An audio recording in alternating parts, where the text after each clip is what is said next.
നീ ഹാപ്പി ആയിട്ടിരുന്നാ മതി. മഴ പെയ്ത് മകളാ സംഭവം സെറ്റൊക്കെ ഉണ്ട്. പക്ഷെ നീ എനിക്കൊരു കാര്യം ചെയ്യണം. പോന്ന വഴിക്ക് ഇവിടെ ഹോസ്റ്റലൊന്ന് കൊണ്ടാക്കണം കേട്ടാ. നീ ഇതെങ്ങോട്ട് പോണ്? ഞാൻ എന്റെ കസിൻ ആർത്തലിന്റെ അടുത്ത്. എന്ത് കാര്യത്തിന്? അതിലുണ്ട് മക്കളെ, നാളെ നേരിട്ട് കാണാം.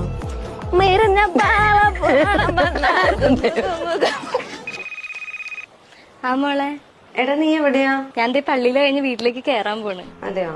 നിനക്കൊന്നും ഇങ്ങോട്ടൊന്ന് വരാൻ പറ്റുമോ? എന്താടാ കാര്യം? അതറിയില്ലടാ, അനു നിന്നെ വിളിച്ചിട്ട് കിട്ടിയില്ല എന്ന് പറയുന്നുണ്ട്. അത് ഞാൻ പള്ളിയിലായിരുന്നു. അത് മനസ്സിലായി. അത് അവൾക്ക് നമ്മളെന്തോ ഒരുമിച്ച് കാണിക്കാനുണ്ടെന്ന് പറയുന്നുണ്ടായിരുന്നു. ആണോ? എന്നാ ഞാനൊരു അരമണിക്കൂറിനുള്ളിൽ ഇറങ്ങാട്ടാ. ഓക്കെ ഓക്കെ, ശരി ശരി. അല്ല, അവളെവിടെ? അവള് ഇന്നലെ ആ പോക്ക് പോയതാ, പിന്നെ വന്നിട്ടില്ല. പിന്നെന്താ നീ എന്നെ വിളിച്ചപ്പോ അത് പറയാണ്ടിരുന്നത്? നിനക്ക് ഈ സംശയവും ഓവർ തിങ്കിങ് ഒക്കെ അല്ലേ, അതുകൊണ്ട് ഞാൻ പിന്നെ പറയാന്ന്. ചേട്ടാ, അപ്പൊ ഇങ്ങനെ വേറെ വീട്ടിലൊക്കെ പോയി നിക്കണ നിങ്ങളുടെ ഹോസ്റ്റലിൽ ആന്റിക്ക് പ്രശ്നമില്ലേ? അതിന് ഇന്നലെ അവളുടെ അമ്മ ആന്റിനെ വിളിച്ച് പറഞ്ഞായിരുന്നു അവളിങ്ങനെ ഒരു കസിന്റെ വീട്ടിലാ പോയി നിക്കണേന്നുള്ളത്. അതുകൊണ്ട് തന്നെ വലിയ സീനൊന്നുമില്ല. ഓ,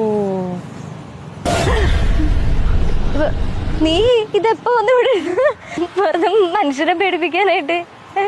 അയ്യോ, എന്താടി ഒരുമാതിരി മുഖഭാവവും ചിരിയൊക്കെ?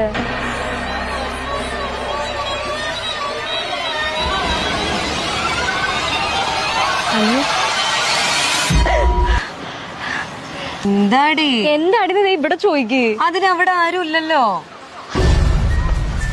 അയ്യോ മോള് ഇവിടെ ഇപ്പൊ അനു ഇരുന്നതാ. എന്താ പറ്റിയേ? അനു ഇവിടെ ഇരിക്കണേ കണ്ടതാണിപ്പ. അവിടെ ആരും ഉണ്ടായിരുന്നില്ല. എന്റെ പൊന്നു മോളിപ്പ കുറച്ചു മുമ്പോട്ട് ഇരുന്നത് കണ്ടില്ല നീ? ഇത്രയും നാൾ ഒബ്സർവേഷനും ഓവർ തിങ്കിങ്ങും ആയിരുന്നു, ഇപ്പൊ ഹാലുസിനേഷനും തുടങ്ങിയാ?